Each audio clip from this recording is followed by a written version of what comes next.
In this video, we talk about the new No Man's Sky Omega update that dropped yesterday, but all the information is out today. My initial impressions here in the LZ.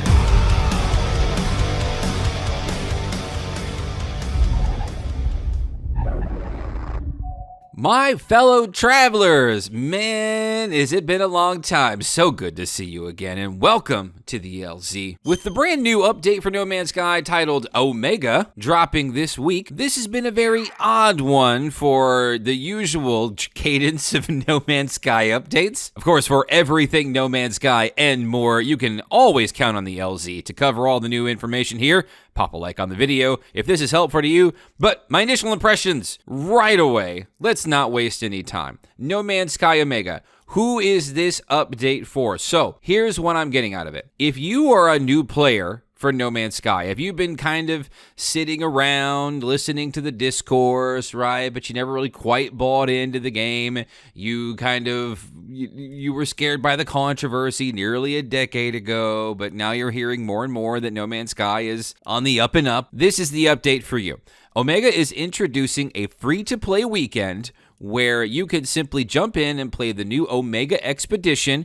For those of you who are uninitiated, an expedition is a temporary 4-week-long sort of super condensed version of the entire experience of No Man's Sky, or the entire gameplay loop experience of No Man's Sky. But you spawn in and you play with other players too, on the same planet, in the same solar system, and in the same galaxy, right? It's actually really engaging, it's really fun, and it actually gives you a really good look at kind of what the usual condensed gameplay loop of No Man's Sky is. For those of you who ask the questions over the years, what do you do in No Man's Sky? It does a really good job of showing you what you do in No Man's Sky. This is rather the 12th expedition that has happened over the years for No Man's Sky.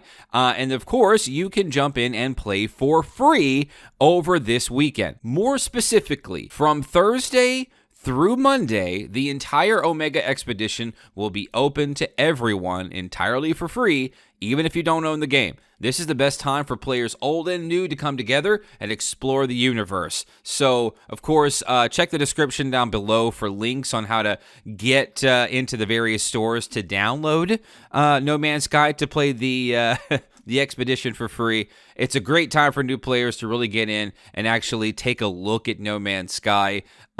Friends, if you have not touched this game, or if you've been put off by the discourse around it over the years, you were curious, you keep seeing people going, man, this game is great now. Now's your chance to get in and take a look, right? And of course, I imagine you'll be able to purchase the game through the app to help get you. But here's the thing. Also, for the uninitiated, this is like No Man's Sky's like 20-something, I don't know if that's the right way to put it, free update. All updates are free. There's no microtransactions or pay-to-wins or free-to-play mechanics or anything like that. It's just a free demo like a lot of games get, right? No Man's Sky has never had a demo or a free-to-play type of situation before that I can recall, so it's a really good time to dig in. Like I said, this update is definitely for the new players.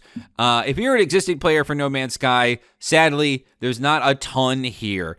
There's some riffing and variations on some things that already exist. There's some new cosmetics, a new helmet, backpack, new staff. The new ship is actually kind of interesting. I think that's probably the marquee aspect of this for your existing players. Also, new ways to handle expeditions, right?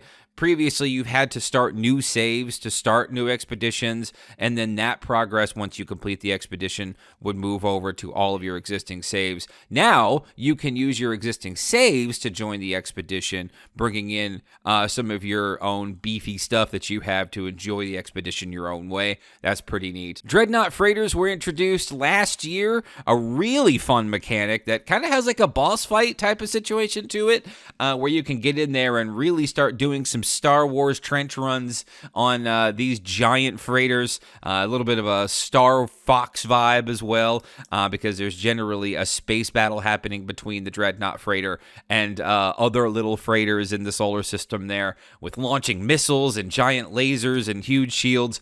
It's really something to behold. Actually, one of my favorite additions from last year.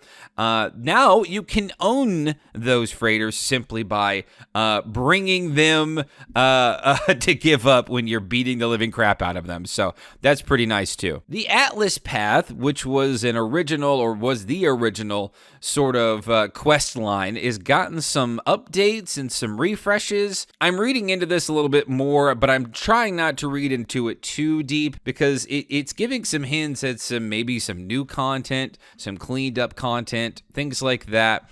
It says the Atlas Path rework. The classic Atlas Path mission has been given a breath of new life, culminating in a final consequential choice. Witness the Atlas in all of its grandeur and decide whether to embrace the path it offers or deny it. Either path will permanently impact your relationship with the Atlas. It also says that finale effects were added to the end of the path as well, so the conclusion of the Atlas path has been visually enhanced and reworked to create a more spectacular finale, so that's pretty interesting. Again, something to kind of pull away your attention from the regular grind and resource management and things like that usually comes with No Man's Sky. So my initial impressions are this. I've had some time to process this week because this has been a very odd sort of off precedent for No Man's Sky when it comes to an update, right? We got the emoji last week, which signaled that there was a new update coming on the way.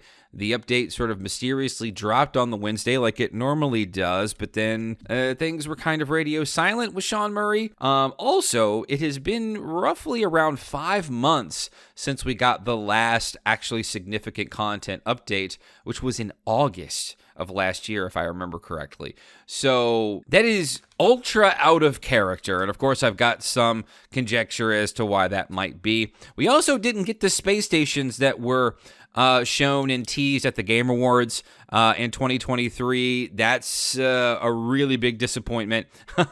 They might still be working on those things. But if you're an existing player and if you've been following No Man's Sky for a while, this is going to be kind of a shock to the lack of content that's here. But overall, I do think there is a reason for this update. Every single No Man's Sky update has been without charge. And a lot of folks are probably asking, how do you make money that way, Hello Games? And well, it's usually just by people buying the game because of the new conversation around just the state of this game and where it is years after its launch. So finding a way to get this into the hands of players for free is great. I would say only that I would hope that they would do this permanently, maybe give some way of playing No Man's Sky as a demo for everybody to enjoy to, perpetually help bring in more players. I think that would, something a little more longer suited would be probably a good idea. But these are my initial thoughts, everyone. So great to have you here. What are your thoughts of the No Man's Sky Omega update? Love to read your comments below. And of course, I will see you in the next one.